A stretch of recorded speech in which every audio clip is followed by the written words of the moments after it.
Good morning. आज की class में हम लोग एम्पलीफायर के बारे में जानेंगे। ये सेकंड क्लास है बेसिक्स ऑफ एम्पलीफायर का। इसमें हम लोग देखेंगे कि और क्या क्या प्रॉपर्टी है एम्पलीफायर का। पिछली क्लास में हम लोग देखे थे कि कैसे हम लोग सिग्नल देते हैं, कैसे मेरा एम्पलीफायर जो है लीनियरली बिहेव करता है, वो कैसे सिग्नल को एम्पलीफाई करता है, ये हम लोग पिछले क्लास में देखे थे।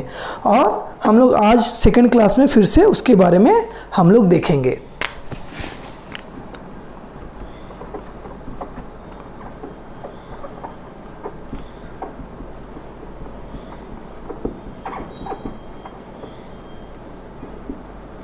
ये हम लोग का सेकंड क्लास है। हम लोग फर्स्ट क्लास में बहुत कुछ इसके बारे में जान चुके थे। आप लोग एक बार फर्स्ट क्लास को एक बार रिकॉल कर लीजिए, आपको फर्स्ट क्लास समझ में आएगा, तभी आप सेकंड क्लास को अच्छा से समझ पाएंगे।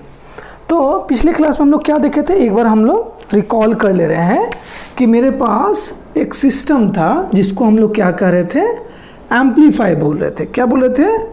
एम्पलीफायर बोल रहे थे। और ये एम्पलीफायर कैसा है? आइडियल है। कैसा है? आइडियल एम्पलीफायर था। अब इसमें क्या दिए थे हम लोग? एक सिग्नल दिए थे जो इनपुट सिग्नल है, और बताए थे कि जो सिग्नल है वो कैसा है? स्मॉल सिग्नल है। क्या है? स्मॉल सिग्नल है। और ये स्मॉल सिग्नल जो है ये हमको आउटपुट में क्या दे रहा था? हमको इसको एम्पलीफाई कर दे रहा था। हम मान ले रहे हैं जो स्मॉल सिग्नल है इसका क्या है? XT है। तो जो आउटपुट था बाई टी वो आ रहा था एम्पलीफाई होके A इंटू XT हो जा रहा था। ये क्या है? मेरा आउटपुट है। ये मेरा आउटपुट है। लेकिन ये जो XT है और बाई टी ऐसा आने के लिए क्या क्या सिस्टम को करना पड़ रहा था? पहला क्या कर रहा था कि इसमें हम लोग एक DC बाइसिंग कर रहे थे, मतलब DC सप्लाई दे रहे थे ना।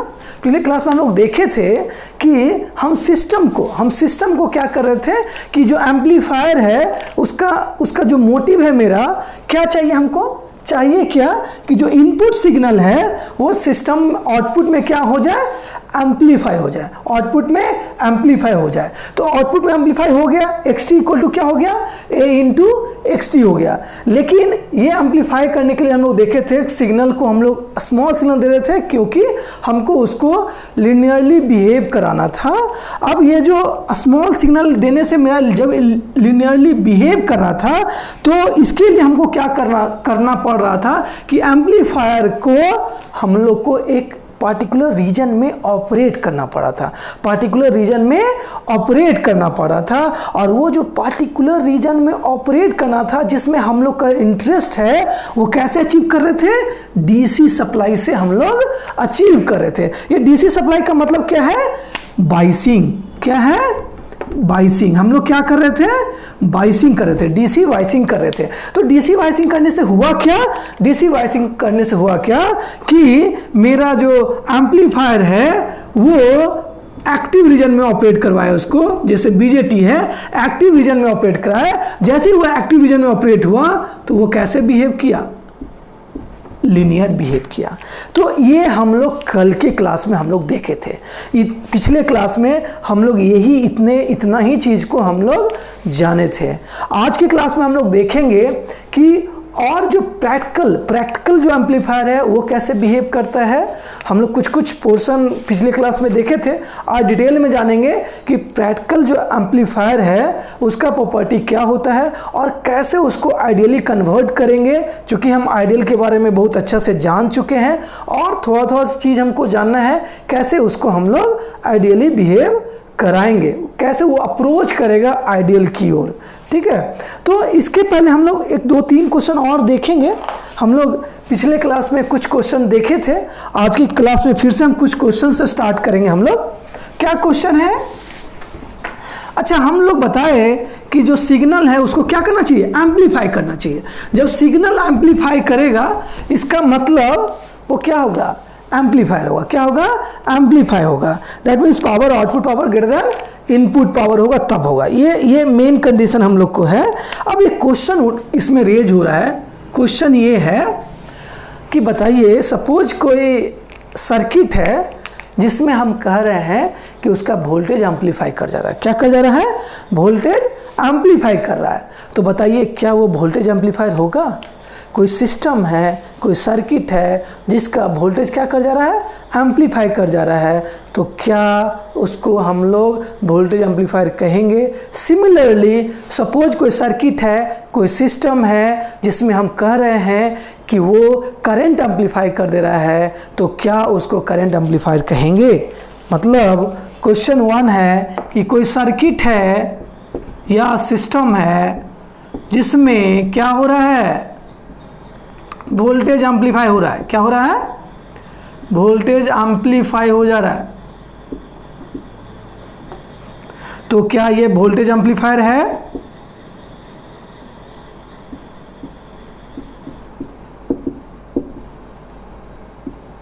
Is it true? Second question है कि सपोज कोई सर्किट है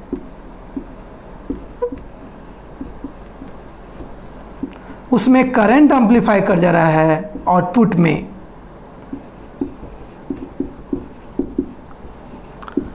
तो क्या वो करंट एम्पलीफायर है?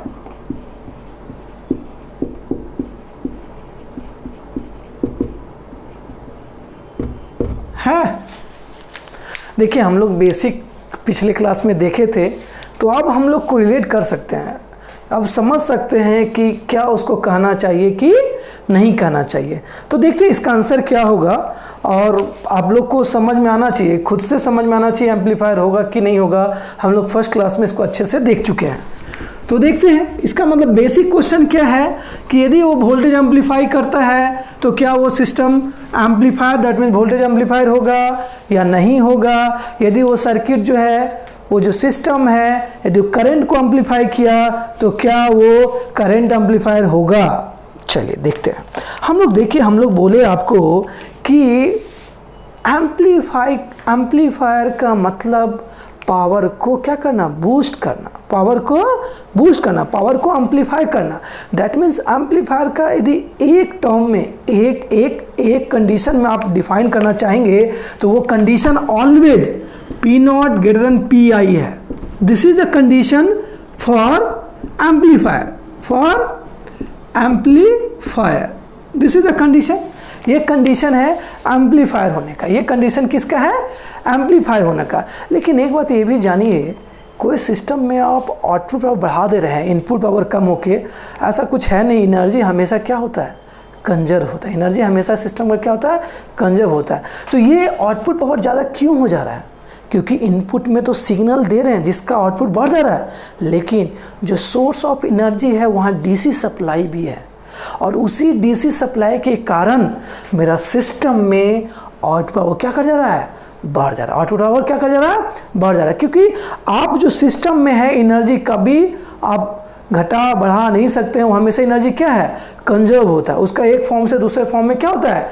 चेंज होता है। सिमिलरली ये जो आउटपुट पावर ज़्यादा आ रहा है उसका कंट्रीब्यूशन किसका है? डीसी का है। ठीक है।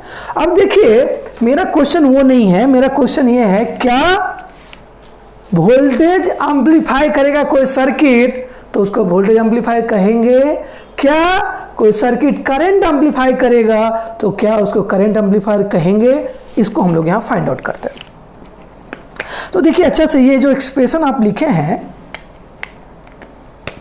P0 greater than Pi, P0 greater than Pi। अब देखिए इसी डेरिवेशन को आगे लेके चलते हैं। P0 greater than Pi, आप Pi से डिवाइड कर दीजिए दोनों साइड, तो क्या हो जाएगा? P0 divide by Pi। ये पिछले बार हम डेरिवेशन किए हैं, तो P0 divide by Pi equal to greater than 1। और हम लोग पिछले क्लास देखे थे P0 बाई Pi को हम लोग कहे थे पावर गेन, जिसको AP से डिनोट किए थे, जिसको क्या किए थे? AP से डिनोट किए थे। इसका मतलब यहां से निकल के आ रहा है AP ग्रेटर देन 1 होना चाहिए, AP ग्रेटर देन 1 होना चाहिए। और ये भी आप देखे थे पिछले क्लास कि P0 कैसे प्राप्त करेंगे? V0 into I0 power divide by Pi, Vi into I input current. और ये पिछले बार भी हम लोग देखे थे, हम सिर्फ इसको एक बार रिपीट कर दे रहे हैं। V naught by B I, I naught बटा आई, इसको क्या कहते हैं? Voltage gain. और इसको क्या कहते हैं? Current gain. गेन का मतलब क्या है? गेन हमेशा क्या होता है? Output divide by input. जैसे पावर गेन मतलब output power divide by input power. Voltage gain that means output voltage divide by input voltage. Current gain that means output current divide by input current. That means always output divide by input, वो हो जाएगा आपका gain. तो क्या आपको प्राप्त हुआ कि जो एपी है वो क्या है? Equal to voltage gain into current gain greater than 1। ये एक्सप्रेशन को आप अच्छा से देखिए, आपका आंसर इसमें सब मिल जाएगा। क्या मिला आपको? सिस्टम से मिला आपको जो पावर गेन है वो ग्रेटर देन 1 होना चाहिए यदि वो एम्पलीफायर है। तो दैट मीन्स हम ये भी बोल सकते हैं कि वोल्टेज गेन और करंट गेन का जो मल्टीप्लिकेशन है सिस्टम का वो ऑलवेज ग्रेटर देन 1 होना चाहिए। तो अब हम एक्सपेक्ट करते हैं कि आपको आंसर मिल गया होगा कि सपोज वोल्टेज एम्पलीफायर होगा कोई सर्किट का, तो वोल्टेज एम्पलीफायर होगा कि नहीं होगा? क्या कहते हैं, क्या होगा? कुछ भी नहीं बोल सकते हैं। क्यों नहीं बोल सकते हैं? जो अच्छा से देखिए, वो इसका मतलब ये समझ में आया कि यदि कोई सिस्टम है, सर्किट है, यदि उसका वोल्टेज एम्पलीफाई कर रहा है तो वो वोल्टेज एम्पलीफायर हो भी सकता है और नहीं भी हो सकता है। कैसे? देखिए, अभी हम लोग देखिए AP greater than 1 that means voltage gain into current gain greater than 1, यही हो रहा है। तो इसका मतलब क्या समझ में आ रहा है? आपका कंडीशन क्या दिया हुआ था? कंडीशन दिया हुआ था कि सपोज उसका जो वोल्टेज है आप कह रहे हैं वोल्टेज एम्पलीफाई कर रहा है, दैट मीन्स ए भी ग्रेटर देन 1 है। ए भी ग्रेटर देन 1 है। मे भी 100 हो सकता है, 200 हो सकता है, 300 हो सकता है, 1000 हो सकता है, कुछ भी हो सकता है। लेकिन क्या ये ग्रेटर देन 1 सिर्फ वोल्टेज गेन करने से हो जाएगा? होगा? नहीं होगा। आपको करंट गेन भी पता करना होगा। और आप जब भी voltage gain into current gain multiplication greater than 1 होना चाहिए, ना कि वोल्टेज गेन ग्रेटर देन 1 हो जाएगा तो वो एम्पलीफायर हो जाएगा। नहीं, इसका मतलब क्या समझ में आ रहा है आपको? इसका समझ में आ रहा है यदि वो वोल्टेज ग्रेटर देन 1 है दैट मीन्स वोल्टेज यदि एम्पलीफाई हो रहा है सर्किट का तो वो वोल्टेज एम्पलीफायर हो भी सकता है, नहीं भी हो सकता है। करंट यदि वो एम्पलीफाई करता है तो वो करंट एम्पलीफायर हो भी सकता है, नहीं भी हो सकता है। वो जब तक आपको दोनों फैक्टर मालूम नहीं है, वोल्टेज गेन और करंट गेन, जब उसको मल्टीप्लाई कीजिएगा तब यदि वो ग्रेटर देन 1 है तभी आप कमेंट कर सकते हैं वो एम्पलीफायर होगा। आइदर वोल्टेज एम्पलीफायर या करंट एम्पलीफायर या कुछ अलग ट्रांस कंडक्टेंस एम्पलीफायर या आपका ट्रांस रेजिस्टेंस एम्पलीफायर। इससे एक और रिजल्ट आता है। क्या आता है जो समझिए। इसका मतलब हम लोग कहते हैं कि ये वोल्टेज एम्पलीफायर है या हम कहते हैं ये करंट एम्पलीफायर है, मेंशन है ये वोल्टेज एम्पलीफायर है, तो आपको ये समझना चाहिए कि वो एम्पलीफायर जो है वोल्टेज को तो एम्पलीफाई कर ही रहा है, लेकिन उसका जो करंट गेन है और वोल्टेज गेन का जो मल्टीप्लिकेशन है वो ऑलवेज ग्रेटर देन क्या है? 1 है। यदि ऐसा नहीं होगा तो वो वोल्टेज एम्पलीफायर नहीं है। इसका मतलब हम कोई बीजेटी को या मॉसफेट को या फेट को किसी भी सर्किट को यदि हम वोल्टेज एम्पलीफायर या करंट एम्पलीफायर कह रहे हैं, सपोज वोल्टेज एम्पलीफायर कह रहे हैं, इसका मतलब अंडरस्टूड है कि करंट गेन भी इतना है कि ओवरऑल जो वोल्टेज गेन और करंट गेन जो कर रहे हैं वो ग्रेटर देन 1 है, ग्रेटर देन 1 है। तो दैट मीन्स वोल्टेज एम्पलीफायर तभी होगा जब वो वोल्टेज गेन और into current gain greater than 1 होगा। तो ये चीज़ आपको क्लियर होना चाहिए। ये चीज़ हमेशा ध्यान दीजिए, सिग्नल का एम्पलीफाई करना और वोल्टेज का एम्पलीफाई करना में अंतर है। इसको यहाँ से आपको हम समझा दिए। यदि सिग्नल एम्पलीफाई कर जा रहा है, एम्पलीट्यूड डायरेक्टली बढ़ जा रहा है, दैट मीन्स डायरेक्टली वो क्या कर रहा है? आउटपुट पावर बढ़ जा रहा है। लेकिन वोल्टेज और करंट से आप डायरेक्टली आप नहीं बोल सकते हैं। वो तभी बोलिएगा जब आप वोल्टेज गेन भी मालूम है और करंट गेन भी मालूम है। लेकिन ये बात ध्यान रखिएगा, यदि कोई सर्किट में कहा जा रहा है कि वो वोल्टेज एम्पलीफायर है, दैट मीन अंडरस्टूड है कि उसका voltage gain into current gain greater than 1 है। दैट मीन्स पावर आउटपुट और ग्रेटर देन इनपुट पावर है।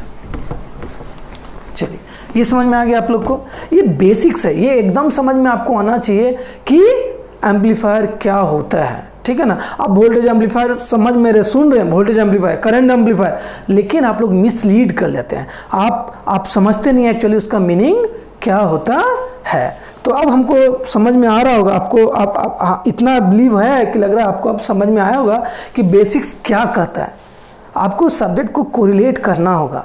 आप कोई वर्ड को एज्यूम करके सोच नहीं लेना है, उसके पीछे आप देखिए, टेक्स्ट बुक पढ़ने का आदत लगाइए।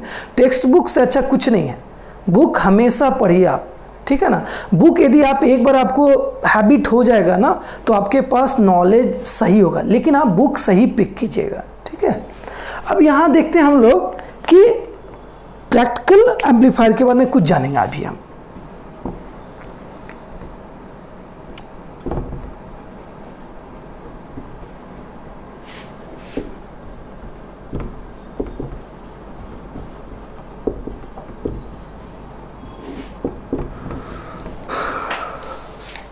देखिए, ये सब जितना चीज़ हम लोग देखे वो सब क्या था, आइडियल एम्पलीफायर। हम चाह रहे थे कि एम्पलीफायर जो है ऐसे काम करे, क्योंकि उससे क्या है, जो मेरा मोटिव है उससे क्या हो रहा है, उससे पूरा हो रहा है।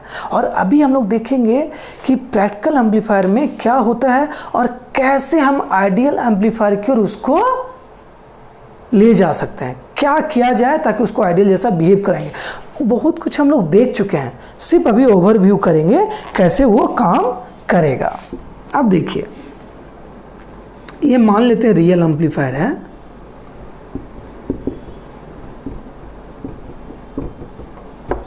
ये रियल एम्पलीफायर है जिसमें आप क्या किए हैं, एक इनपुट दिए हैं जिसको मान ले रहे हैं, हम एज्यूम कर ले रहे हैं क्या है, XT है। क्या है, XT है। आप क्या एज्यूम कर रहे हैं, इसको इनपुट को XT है। अब यहाँ जो आउटपुट है इसका वो क्या है, बाई टी है। क्या है, बाई टी है। अब हम इसका बाई टी का एक्सप्रेशन जानना चाहते हैं, बाई टी का एक्सप्रेशन जानना चाहते हैं। क्या होगा देखिए, अच्छे से समझिएगा इस सिस्टम को, इंपॉर्टेंट है, ये लास्ट ही है। आप देखिए, समझिए, बाई टी इक्वल टू हम लिख रहे हैं, अच्छे से देखिएगा।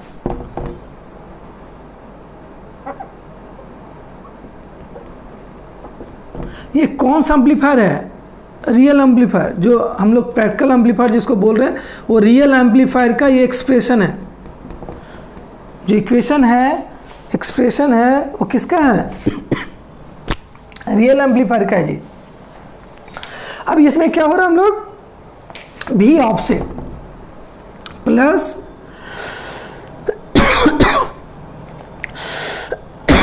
सॉरी, अब इसमें क्या होगा, K इंटू XT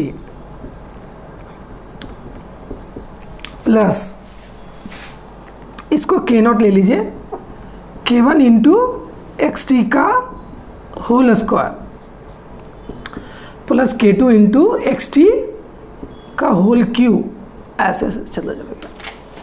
ये रियल एम्पलीफायर का एक्सप्रेशन है, रियल एम्पलीफायर का एक्सप्रेशन है। तो हम लोग इसके बारे में देखे हैं, लेकिन आज डिटेल में भी जानेंगे कि क्या है रियल एम्पलीफायर। अच्छा, हम लोग आइडियल एम्पलीफायर में क्या देखे थे, क्या एक्सप्रेशन चाहते थे, हम लोग चाहते थे Y T equal to K0 into XT। That means X और बाई जो है, इनपुट और आउटपुट जो है वो कैसे हो, लिनियरली बिहेव करे, ये देखे थे। और उसके लिए हम लोग बाइसिंग किए और बहुत सी हम लोग उसमें सब सर्किट में हम लोग देखे, पिछले क्लास में देखे। आप लोग पिछले क्लास को एक बार देखिएगा सही से, तभी जाके आपको ये क्लास समझ में आएगा।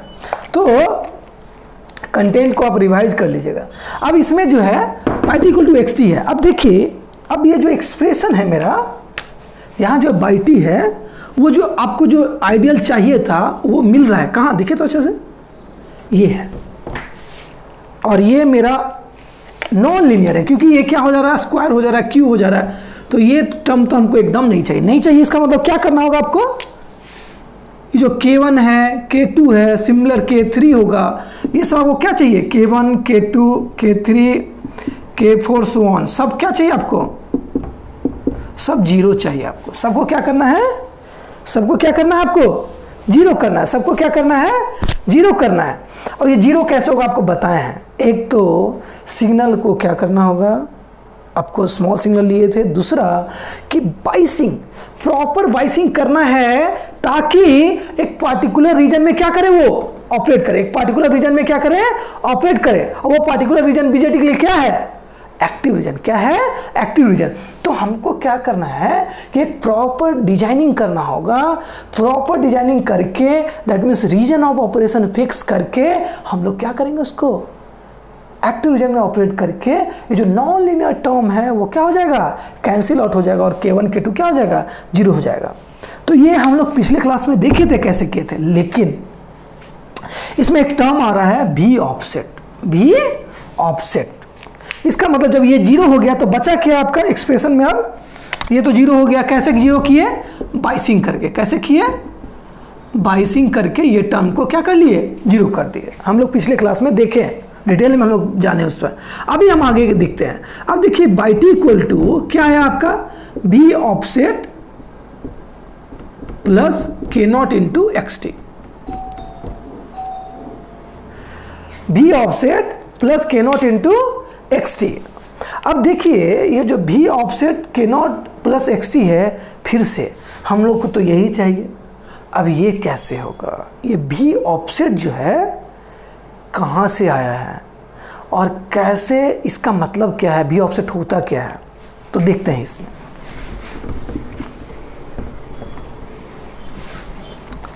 अब देखिए ये जो भी ऑफसेट है, यदि आप इसके बारे में जानिएगा तो कहा जाता है ये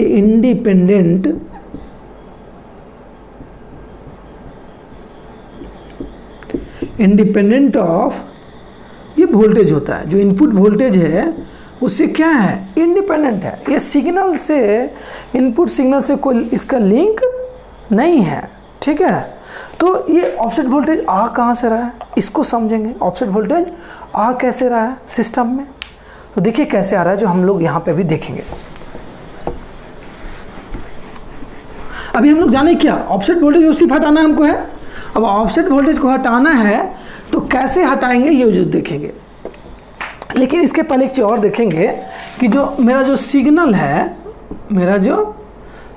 है वो दो तरह का है। एक जो है वो स्मॉल सिग्नल है, हम लोग कल पढ़े थे, और एक लार्ज सिग्नल है, ठीक। अब ये जो सिग्नल में हम लोग बोले थे कि स्मॉल सिग्नल करेंगे तो क्या करेगा, लीनियरली बिहेव करेगा। जो हम एम्प्लीफिकेशन चाहते हैं कि वो कॉन्स्टेंटली आउटपुट और इनपुट में क्या हो, रिलेशनशिप हो इनपुट और आउटपुट का, तो स्मॉल सिग्नल हमको देना है। लेकिन कुछ सिस्टम ऐसा है जिसमें हम लोग एम्पलीफायर में हम लोग लार्ज सिग्नल भी ऑपरेट करते हैं। और वो कहाँ ऑपरेट करते हैं, पावर एम्पलीफायर में। कहाँ ऑपरेट करते हैं, पावर एम्पलीफायर में। ये हम प्रैक्टिकल एम्पलीफायर की बात कर रहे हैं। तो कहाँ ऑपरेट करते हैं, पावर एम्पलीफायर में। अब पावर एम्पलीफायर में क्या जरूरत पड़ा लार्ज सिग्नल में, और हम स्मॉल सिग्नल कैसे कर रहे थे, उसको एक्टिव रीजन में ले जाके हम लोग बीजेटी को बायस करके एक्टिव रीजन में करके और स्मॉल सिग्नल क्या कर रहे थे, एम्पलीफाई कर रहे थे। तो क्या पावर एम्पलीफायर में हमेशा एक्टिव में नहीं, वहाँ कट ऑफ और सैचुरेशन में भी ऑपरेट करता है। जब हम पावर एम्पलीफायर पढ़ाएंगे तो आपको बताएंगे। लेकिन अभी जानेंगे कि पावर एम्पलीफायर में क्यों लार्ज सिग्नल देना पड़ रहा है, क्यों, क्या जरूरत है। जैसे ये पावर एम्पलीफायर कहाँ यूज होता है, जिससे लाउड स्पीकर, ठीक है ना। लाउड स्पीकर में आपको क्या चाहिए, आपको बहुत ज़्यादा हाई स्ट्रेंथ में क्या चाहिए, सिग्नल को एम्पलीफाई करना होता है, क्योंकि वो साउंड क्या होता है, उसका पिच बहुत ज़्यादा हाई होता है। तो जब उसका साउंड का स्ट्रेंथ बहुत ज़्यादा हाई करना है तो करना क्या पड़ेगा। इसका मतलब होता क्या है इसमें कि इसमें जो एम्पलीफायर है,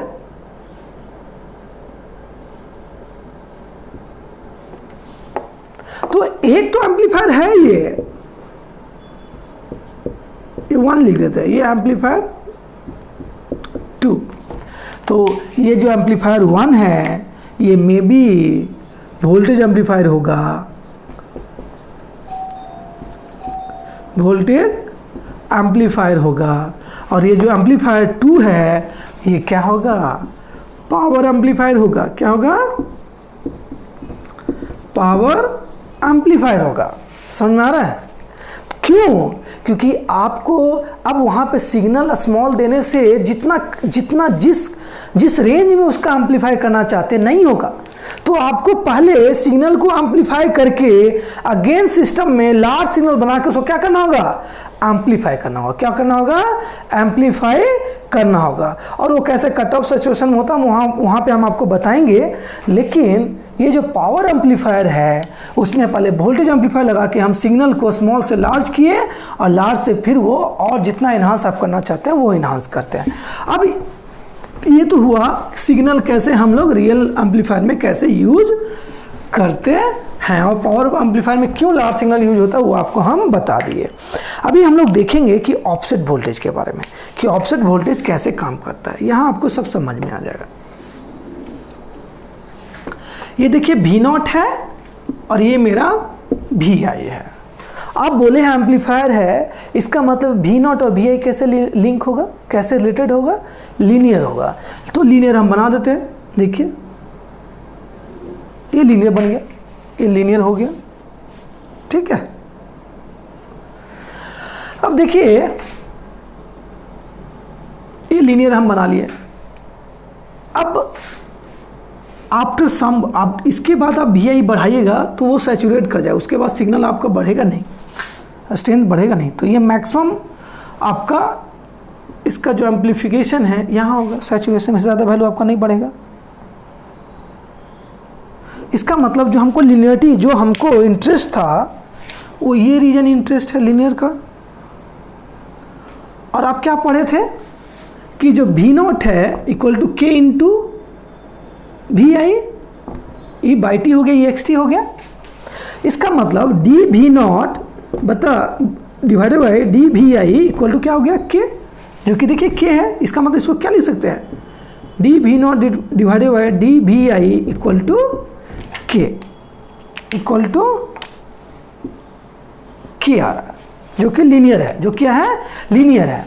इसके बाद आप सिग्नल को दीजिएगा, दैट मीन्स आपको जो रीजन ऑफ VI है वो रीजन कहाँ है? ये है। आपको इसमें सिग्नल के एम्पलीट्यूड को ऑपरेट करना होगा यदि आप लीनियर रिलेशनशिप चाहते हैं। तो यदि ये K हो रहा है, इसके बाद आपका ये होगा।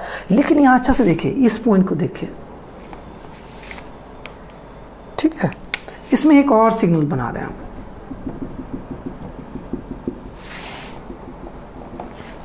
एक और सिग्नल बना रहे हैं।